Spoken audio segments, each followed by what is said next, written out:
Hello, and welcome to my 0% LTC of Order of the Crimson Orim. Today, we are taking on Chapter 11, and we're going to start off with promoting Lani, who we got last chapter, using an ore seal, because obviously it's nice to have a flyer with more move. Her promotion, technically speaking, isn't necessary in terms of movement, but the HP and defense is always nice. Even if she gets basically no combat stats other than strength. But that's just FE7 promos for you. I should talk about today's chapter some. It's a kill boss chapter, but it's different in that the boss doesn't appear until you seize one of two gates. And then when you do so, he will spawn at the other gate.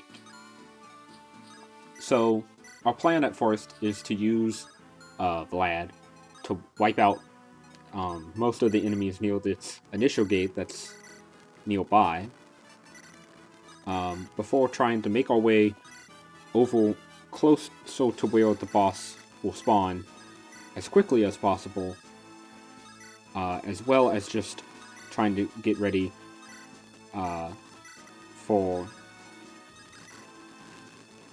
the many enemies who start off aggressive trying to go towards your position, as well as dealing with trying to get the village that's in the middle. Speaking of villages, I should talk about both of them and just general rewards you can get on this map. Both bosses on the gates will drop whatever item they have at the bottom. Sadly, the boss at the top starts with Fimbulvettel equipped and will drop the Shine by default, and we need to spawn the boss as soon as possible since the boss will move. And that means that we'll just have to deal with getting the quite worthless Shine Tome. But at least it's better than nothing. As for the bottom right boss, he just is a great knight with an assembly of weapons with nothing interesting. And we won't be getting anywhere close to him. And then on the far right, there's a Valkyrie with a white gem that I would love to get, but sadly, we don't have the time or movement for it.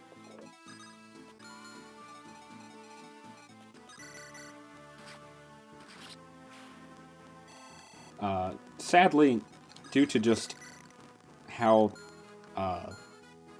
few battle-capable units we have, we kind of just have to deal with the fact that we're going to keep alive that mercenary on the left.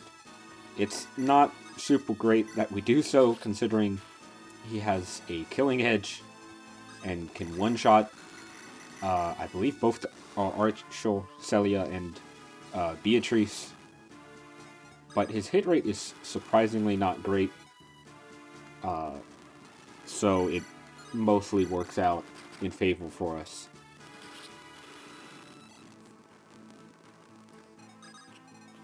As for why we'll bring along Rorik, you can see from the fact that he had equipped a hammer that he's going to help us take care of the enemies in the middle.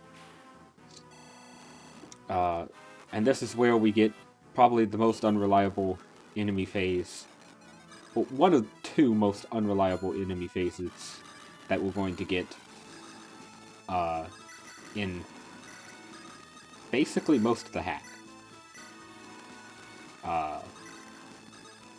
Specifically, just that we have to killing edge the boss and then move Lani onto the gate, per se, to see so that the boss runs. But then she has to deal with a knight who has a bow, as well as the ballista.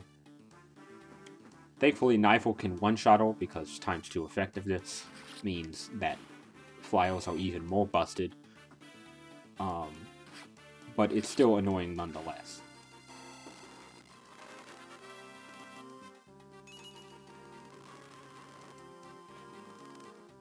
There's a specific reason we use Rorick. He has higher con as well as higher speed than his vital brethren, which allows him to be weighed down less by the hammer, and therefore have higher avoid rates when fighting the various enemies.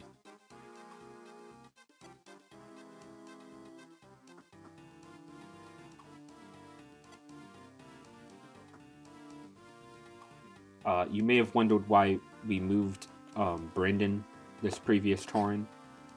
The reason for that is because the general, of course, decides to attack at 2 range, and we need that general dead because obviously he can deal a lot of damage to us, and also we need to get over to the right quite a bit in order to defeat the boss when he gets over healed.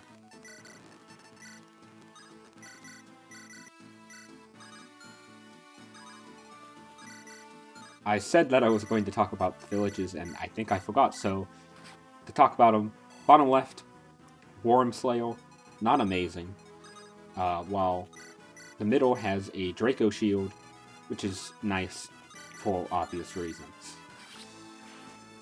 I say the Wormslayer isn't that great because the Killing Edge basically will do anything we want against Dracos that we absolutely need to have. And also, it's times 2 effectiveness against an enemy that has sky-high defense, which means that it basically amounts to nothing.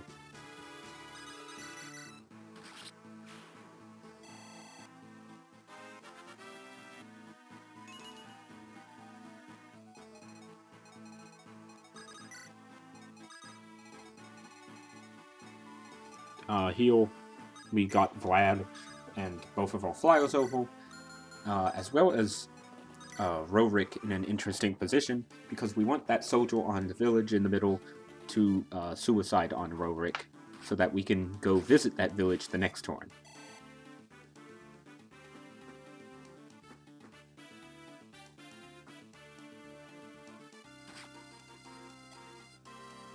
I should note, the ballistas are quite annoying, and actually do give a, small chance of death of Vlad depending on how low of HP he has.